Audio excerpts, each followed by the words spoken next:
Olá pessoal, estamos aqui para mais uma aula de eletrônica de potência. Nesta aula vamos falar sobre conversor CCCC reversível, mais especificamente o reversível em 4 quadrantes. Bom, contextualizando o que nós tivemos nas aulas anteriores, a gente iniciou o nosso estudo dos conversores CCCC não isolados com o conversor Buck, que possui a função de ser abaixador de tensão. Passamos ao conversor Boost, que é apenas elevador. Depois vimos o conversor Buck-Boost, que tem características de ser abaixador ou elevador, dependendo da razão sim. Esses 3 conversores eles são unidirecionais, ou seja, a energia sempre da entrada para a saída. Nunca é possível você devolver energia para a entrada. Então, eles não cumprem um papel que é bastante interessante quando você trabalha com baterias ou com motores, que você tem a necessidade de fazer a operação no modo de tração, energia da entrada para a saída, e a operação no modo de frenagem, devolvendo a energia da saída para a entrada. Na sequência, a gente estudou um primeiro conversor reversível, em 2 quadrantes, reversível em corrente. Depois vimos o conversor reversível em tensão. Então, a gente pode fazer essa operação de devolver energia. E agora a gente finaliza esse assunto com o conversor reversível em tensão e corrente, conhecido como reversível de 4 quadrantes. Bom, por que ele é chamado de 4 quadrantes? Porque ele pode operar nestes 4 modos de operação. Tá? Com tensão e corrente positiva, então ele está fazendo tração. Com tensão e corrente negativas, ele está fazendo tração novamente, só que no sentido de giro oposto do motor. Então eu consigo fazer tração nos 2 sentidos de giro de um motor. E os quadrantes pares são quadrantes onde eu tenho tensão e corrente com polaridades opostas, ou seja, eu estou fazendo frenagem. Então aqui com tensão positiva e corrente negativa, é um modo de frenagem, e com corrente positiva e tensão negativa é o outro modo de frenagem. Okay? Esse conversor reversível 4 quadrantes, ele pode operar nos 4 quadrantes de acordo com o comando que você apresenta para os transistores. Então, o seu comando ele pode ser feito de uma forma que o conversor opere exatamente como um conversor Buck e exatamente como um conversor Boost, valendo todo o equacionamento dos conversores Buck e Boost. Lembrando que Buck sempre operação de tração, Boost sempre operação de frenagem. Tá? Sempre a tensão de entrada maior do que a tensão de saída. Então, quando a energia está indo da entrada para a saída, ele está fazendo tração. Quando a energia está fluindo da saída para a entrada, ele está fazendo frenagem, e a energia vem da fonte de menor tensão para a fonte de maior tensão. Então, esse é um modo de operação, e outro modo de operação é trabalhar com semicondutores operando de forma complementar, que aí ele vai ter uma característica diferente, a característica semelhante ao do conversor reversível em tensão. Ele não estará operando como um Buck ou como um Boost tradicional, ele segue um equacionamento característico com essa relação tensão de saída pela tensão de entrada igual ao do conversor reversível em tensão. Bom, este é o conversor reversível em 4 quadrantes. Ele trabalha aqui com 2 braços de semicondutores. Lembrando que a estrutura em braço é essa estrutura com 2 transistores em série, com seus respectivos diodos antiparalelo. Esses 2 transistores que formam o braço estão em paralelo com a fonte de entrada. E você tem outro braço aqui. Portanto, os comandos dos transistores no mesmo braço não podem ser acionados simultaneamente. Eu não posso acionar S1 juntamente com S3, da mesma forma que eu não posso acionar S2 juntamente com S4. Na prática, a gente sempre coloca um tempo de intervalo entre esses comandos, e esse tempo é chamado de tempo morto. Aqui na análise ideal, os transistores são ideais, portanto, não há necessidade de tempo morto, uma vez que o tempo de abertura do transistor é igual a zero, o tempo de fechamento do outro transistor é igual a zero, e o atraso entre o comando e o efetivo a efetiva ação de entrada em condução e a efetiva ação de bloqueio é nula, eu não tenho delay. Tá? Isso na teoria com chaves ideais. Na prática, o transistor sempre tem um atraso entre o comando e a efetiva entrada em condução, sempre tem um atraso entre o comando e o bloqueio, e esse atraso ele depende de diversos fatores, sendo ele um tanto quanto variável, tá? Com temperatura, com a tensão do transistor. Então, na prática, a gente, para garantir que não ocorra o curto de braço, a gente coloca um intervalo onde os dois transistores estão comandados para serem bloqueados, estão comandados para ficarem abertos, tá? Recebem comando para ficarem abertos, garantindo que nenhum dos dois, que eles não entrem em condução simultaneamente. Então, para garantir que eles não entrem em condução simultaneamente, você aplica um comando forçando os dois ao bloqueio. Tá? Como nós estamos fazendo uma análise teórica, eu não vou aqui analisar o tempo morto, entendam que o tempo morto é necessário, ele não é opcional, tá? Ele é obrigatório, ele é necessário, na prática você tem que utilizar o tempo morto. Tá? Mas aqui na nossa análise teórica a gente vai usar um comando idealizado juntamente com o transistor idealizado, de forma que eu não vou aqui ficar contemplando o tempo morto.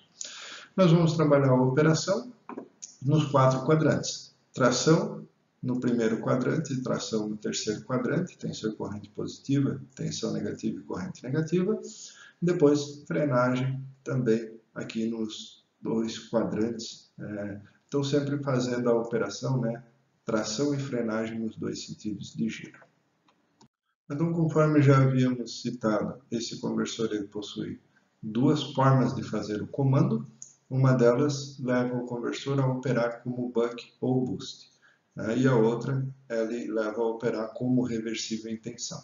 Então, começando por essa operação como buck ou boost, a gente tem como características que nós teremos 2 chaves ativas em cada modo de operação.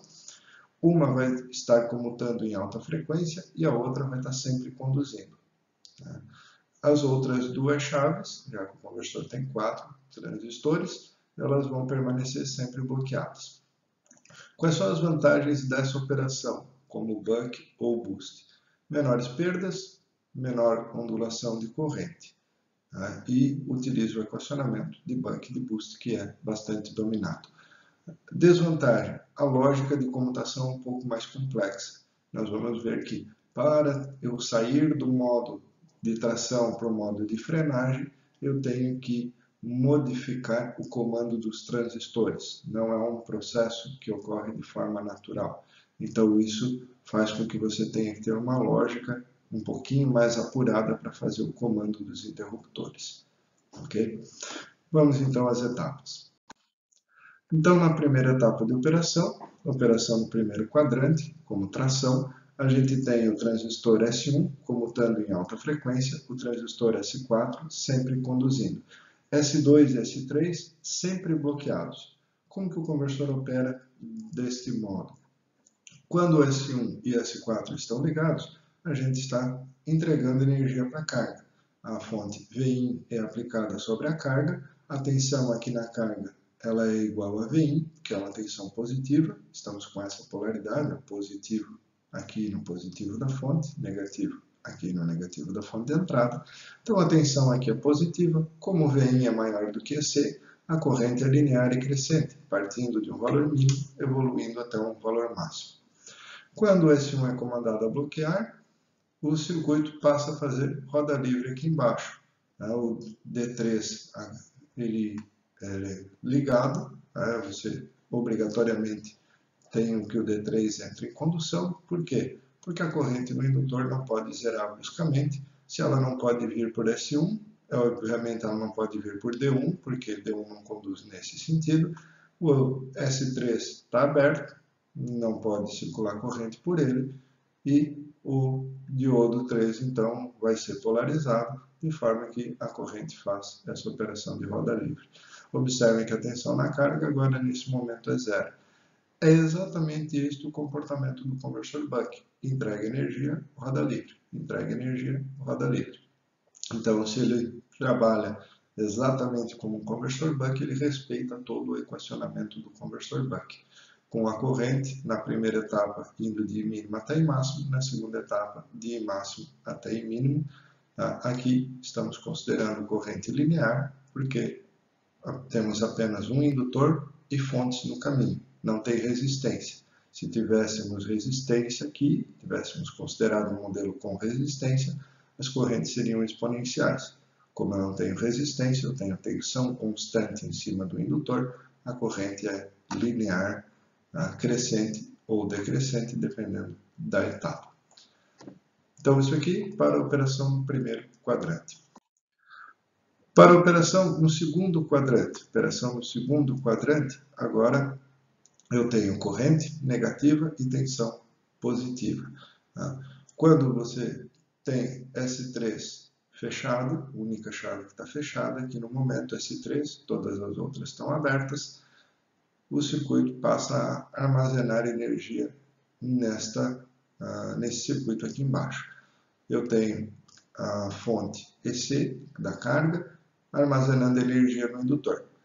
Então, a corrente aqui é linear e crescente, só que no sentido negativo. Então, ela parte de menos e mínimo e vai até menos e máximo. Eu vou armazenando energia aqui. Quando você comanda o S3 a bloquear, essa corrente agora só tem um caminho a seguir, que é ser entregue para a fonte de entrada. Então, a fonte EC, né, minha carga EC, mais a indutância, que armazenou energia na primeira etapa, estarão fornecendo energia para a fonte de entrada. E a corrente agora, ela passa a vir de menos e máximo para menos e mínimo. Tá?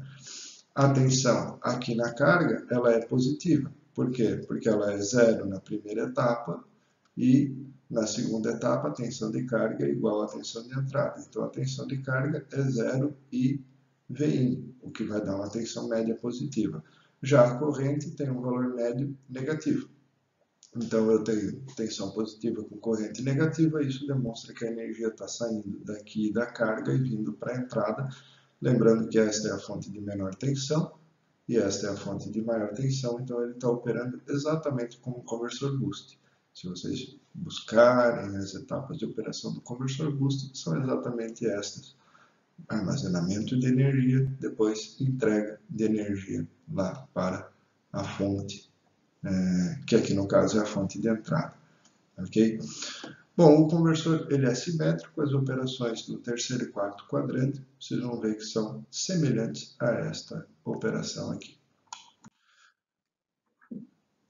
Então, resumindo aqui a questão de equacionamento, né? Quando eu estou operando como tração, ele respeita esse equacionamento de tensão média no indutor, o que resulta em tensão de saída pela tensão de entrada igual a D.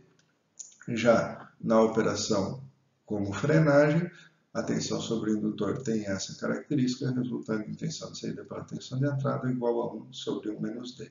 Então, característica do conversor buck, característica do conversor boost. Sendo assim, todo o equacionamento, cálculo da indutância crítica, corrente na chave, corrente no diodo, é tudo exatamente igual ao buck e ao boost. Basta você pegar o equacionamento do buck e do boost e aplicar aqui no reversível em 4 quadrantes. Conforme a gente comentou, a operação do terceiro e quarto quadrantes são semelhantes à do primeiro e do segundo. Então, aqui temos S1 e S4 bloqueados, S2 comutando e S3 sempre conduzindo.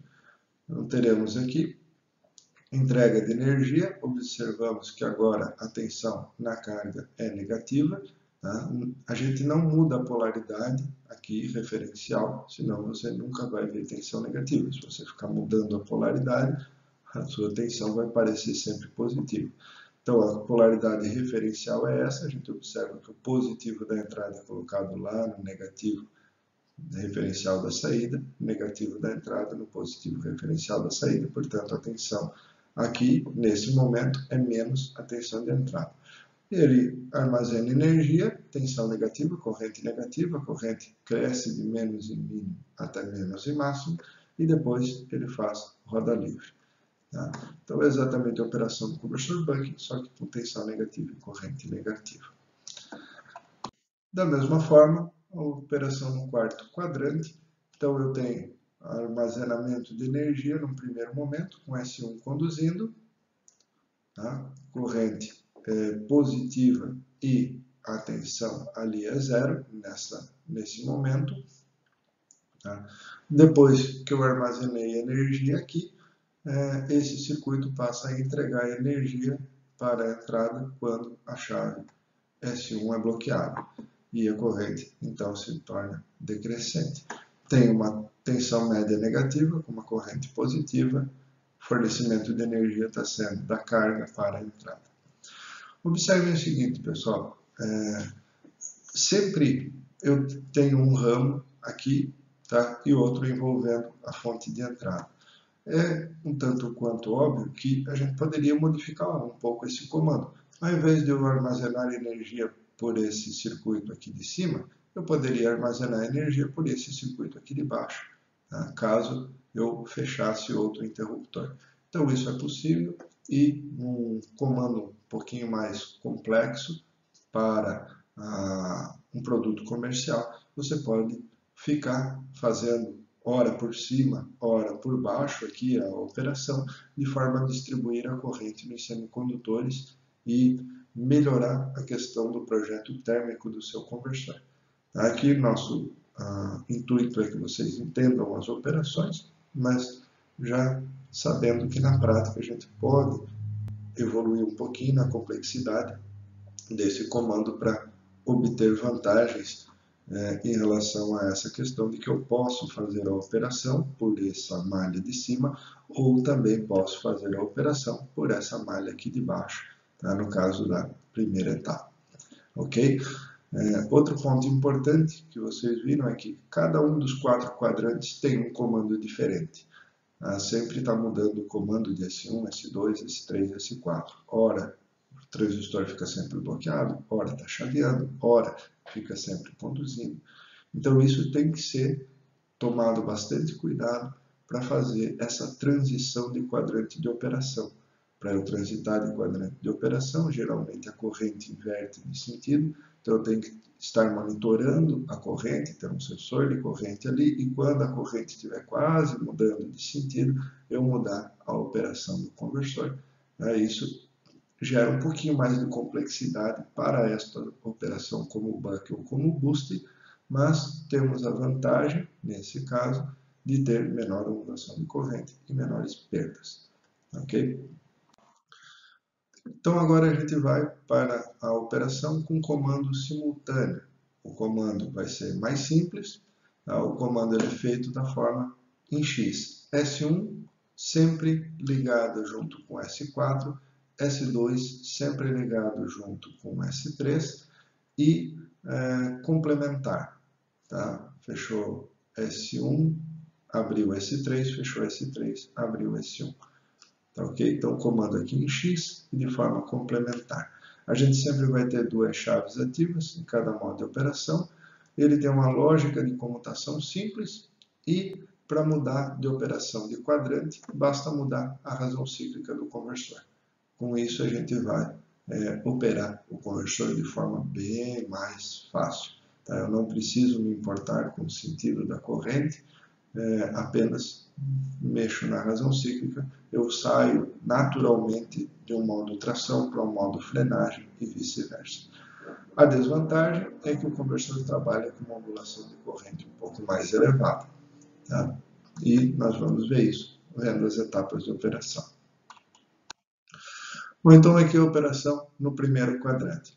Quando eu tenho S1 e S4 fechados, eu estou entregando energia para a carga. A princípio, essa etapa aqui é exatamente a mesma etapa do modo anterior, quando eu estava fazendo tração como conversor buck.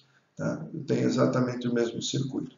Tensão na carga é igual a VI, corrente cresce de mínimo até I máximo.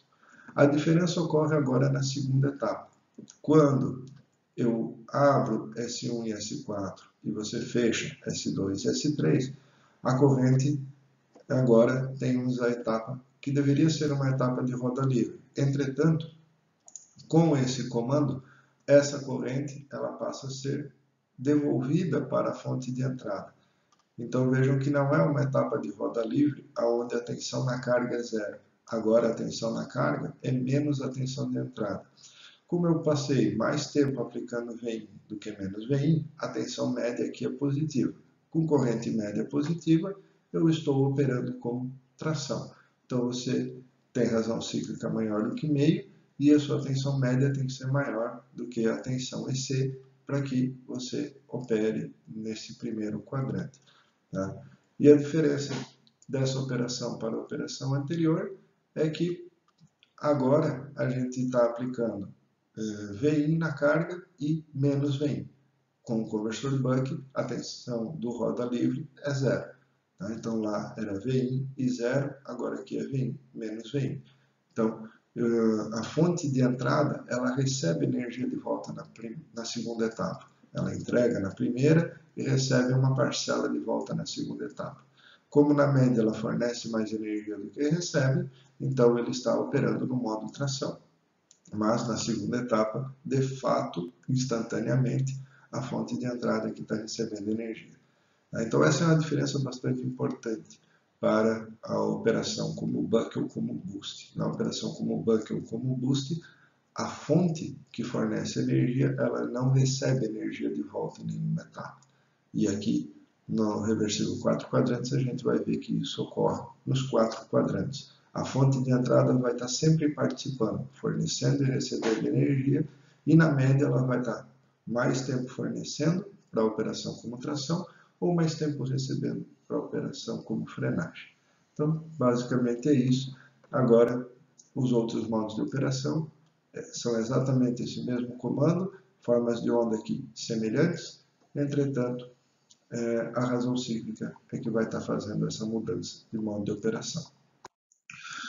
Então, com essa característica ali, a tensão média na carga é dada por essa expressão, que vai resultar a tensão de saída pela tensão de entrada igual a 2D menos 1. Essa relação aqui, 2D menos 1, é expressa nesse gráfico. Então, para D entre 0 e meio, a tensão de saída é negativa, a tensão de saída média é negativa. Para D igual a meio, a tensão de saída média é zero, ou seja, eu estou aplicando a tensão de entrada positiva e negativa em períodos iguais, então eu tenho tensão média zero, mas tenho corrente e tenho torque no motor, tá? Então o meu motor não está se movendo, entretanto ele está com torque, por exemplo, ele está suportando uma carga aqui em cima, é uma situação bastante importante, quando você para com o veículo numa rampa, num semáforo, ou simplesmente em levantamento, em guindaste, levantamento de carga. Tá? E quando a razão cíclica é positiva, é maior do que... Desculpa, a razão cíclica é sempre positiva. Quando a razão cíclica é maior do que meio, entre meio e 1, a tensão média na carga é positiva. Tá? Então ele transita aqui com tensão média positiva ou negativa, de forma linear, com razão cíclica maior ou menor do que meio. E a ondulação de corrente pode ser dada por essa expressão, tá? Onde a ondulação de corrente é 2 vezes a tensão de entrada, dividido pela indutância e pela frequência de comutação, D, 1 menos D. No pior caso, que é para D igual a meio, a gente tem essa relação. Tensão de entrada dividido por 2 vezes a indutância e a frequência de comutação. Beleza? Demais equacionamentos de corrente na chave, diodos, etc. Segue o que a gente tem lá no livro, no capítulo 7, que é do capítulo do reversível em tensão. Então aqui temos a operação no modo frenagem para esse comando complementar. Num primeiro momento temos S2 e S3 comandados a conduzir. Dessa forma, a gente observa que VIN juntamente com EC estão armazenando energia aqui no indutor. A corrente é negativa, tá? E eu estou armazenando energia. A corrente parte de menos e mínimo e evolui até menos e máximo. Né? Então, eu estou aqui armazenando energia com corrente negativa. Na sequência, quando S2 e S3 são comandados a bloquear, S1 e S4 entram em condução e a corrente, então, ela segue este caminho, tendo aí a fonte EC mais a indutância fornecendo energia para a entrada. Tá? A corrente ela é linear e decrescente, partindo de menos e máximo até menos e mínimo. Então, este comportamento ele não é igual ao conversor boost tradicional, porque o conversor boost tradicional, a etapa de entrega de energia, essa segunda etapa, é igual, ok? Mas essa etapa de armazenamento de energia, observe que a fonte de entrada está participando na hora de armazenar energia aqui. E isso não ocorre no boost tradicional. No boost tradicional, você teria o armazenamento de energia somente com EC e a indutância. Tá? Pode olhar nos slides anteriores que a gente acabou de passar. Dessa forma, não é uma operação como o conversor boost tradicional. Entretanto, eu estou mais tempo aplicando tensão positiva do que negativa, então a tensão média aqui é positiva, a corrente média é negativa, consequentemente o fluxo de potência ele está se dando da carga para a entrada. E essa é a operação do segundo quadrante. Para que a operação aconteça deste modo, a tensão média lá de saída tem que ser menor do que o EC e a razão cíclica tem que ser maior do que μ. Okay? Sendo assim, a gente opera nesse segundo quadrante. Bom, o terceiro e quarto quadrante são semelhantes aos quadrantes 1 e 2, só invertendo aí os sentidos de tensão e corrente.